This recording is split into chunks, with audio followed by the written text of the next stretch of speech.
About 5 months ago, I walked into a fencing class, and I hadn't picked up a blade in 40 years.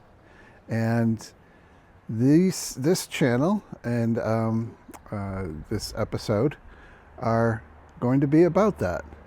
They're going to be about other. It's going to be about other things too. It's going to be about aging and being older and starting a fitness routine or doing trying to stay active.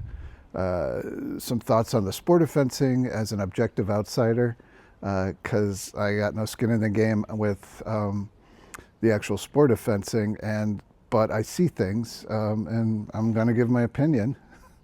I hope to build a conversation about the experience of aging and trying new things and trying to stay physically active and the life changes that we go through. I'm not a coach. I'm not an educator in any way. The only coaching I ever did was with my daughter and her soccer team, and that was pretty hit or miss. We had some wins and we had some losses, and she still loves me, so I guess it's a plus. But that's basically it. I'm not any of those things, and I have no degrees in physical fitness or physical instruction or in health. But saying that, welcome to the Weathered Blade, and my name is Jeff, and this is episode 1, the very first one. I started fencing in college at Penn State, so 40 years ago. And it was a fencing class, physical phys ed that you had to take. And I thought, oh, that sounds fun as a 20-something. So I did it, and it was fun. I had a lot of fun. Unbeknownst to me, my instructor was actually pretty famous and went on to become even more famous. He was a Russian. His name was Emmanuel Kadynov, and I had to look that up. And he took Penn State to many, many titles, NCAA titles, championships. His fencers went on to become Olympians. I didn't know any of that. I knew that he was a crazy Russian who was teaching me how to do foil or fence foil. So at Penn State, I took fencing 1, and then I took fencing 2, and then I took advanced fencing or whatever fencing classes I could take. And then I joined the fencing club, the intramural club, and we would work the NCAA tournaments when they were there, or any tournaments that Penn State had. Now you got to remember, this was a while ago, a long time ago. And yet it always stayed with me, because even when I graduated, I never picked up a blade again. But I can remember going through, walking through Georgetown in D.C. On a warm summer evening and hearing the very distinctive click-clack of blades, and looking up, and there's a fencing salon that I was walking by. And the windows were open, and everybody was having a good time going up and down the piste, and I was like, I want to do that again. And yet I never seemed to have the time. I never seemed to be able to do it. I didn't live in Georgetown. I didn't know if there were any schools near me where I did live. You get busy with life, and I just didn't have the time. But recently, I try to stay physically active. I run regularly 3 miles. Or I did run regularly 3 miles, lift weights down the basement, and I have other things. Work keeps me pretty physically active. And that's fine, but it seems like every fall, my weight seems to go up. Sometimes 2 or 3 pounds. This past fall, significantly. And there's something that I wanted to do about it, except I don't run during the winter for injury reasons, because it's too easy to slip on the ice and fall. And there's another reason, because as most people have, I have all of a sudden developed problems with my knees. And,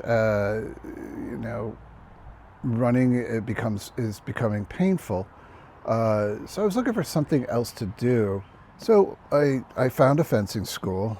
It's in the next town over, and I called them, and they said, "Well, I don't know because it's the middle of the session. We'll have to ask the coach." Um, and then I never heard back from them. And a couple of weeks went by, and I'm driving to New York City, and I get a phone call from them, and it's like, "Hey, we never heard back from you.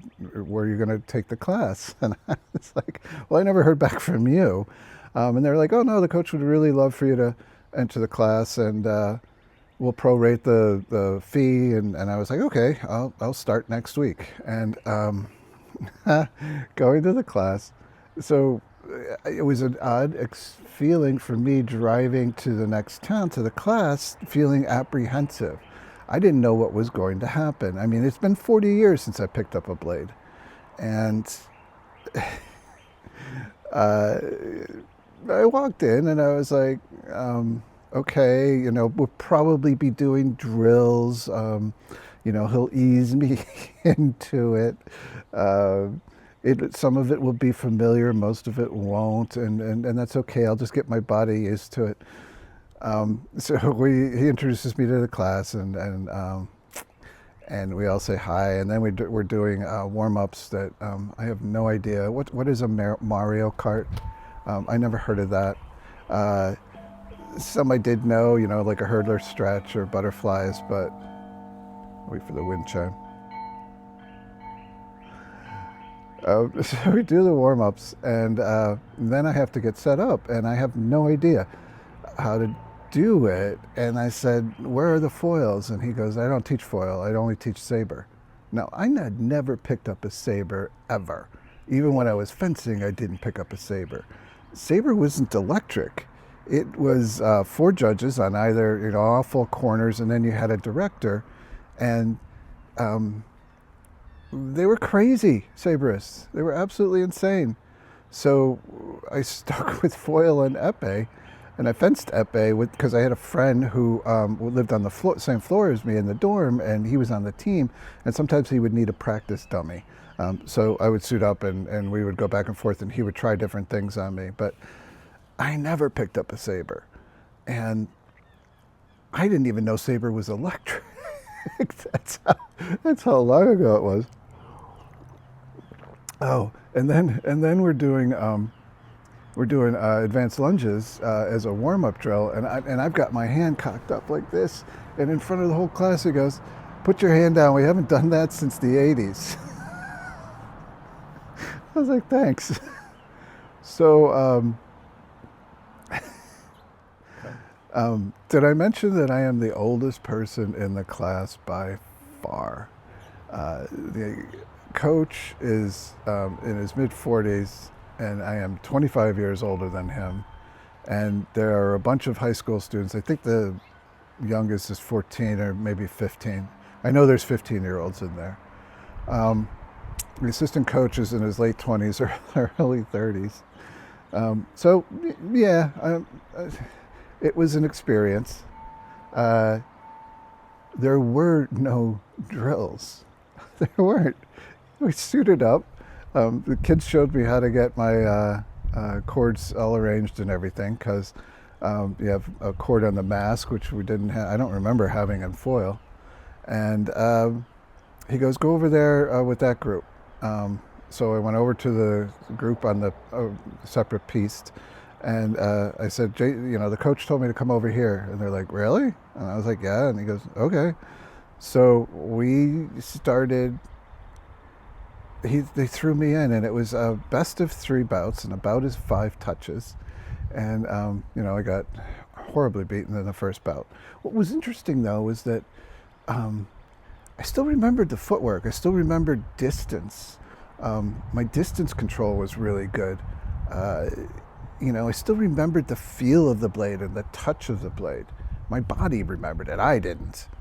What was probably pretty comical to watch is that I was fencing a saber as a foil. So I was doing, beats and disengages and fencing with the point, and completely flummoxed my opponent, probably, because I won the next bout, to my surprise, and I think his also. So now it's, 2 out of 3. We have to have a tiebreaker, and I am gassed, absolutely wiped out. I looked at my Apple Watch later. I was in zone 5 for way too long. That's the highest zone you can be in. So I tapped out. I was like, "Yep, no, I'm done. Somebody else can go in." And they all looked at me like in shock. And I was like, "I'm pulling the H card. Nope, you guys go." I think I fenced another 2 bouts that night. And walking out, one of the girls said to me, you fenced before, right?" And I said, "Yeah, a long time ago in a galaxy far, far away."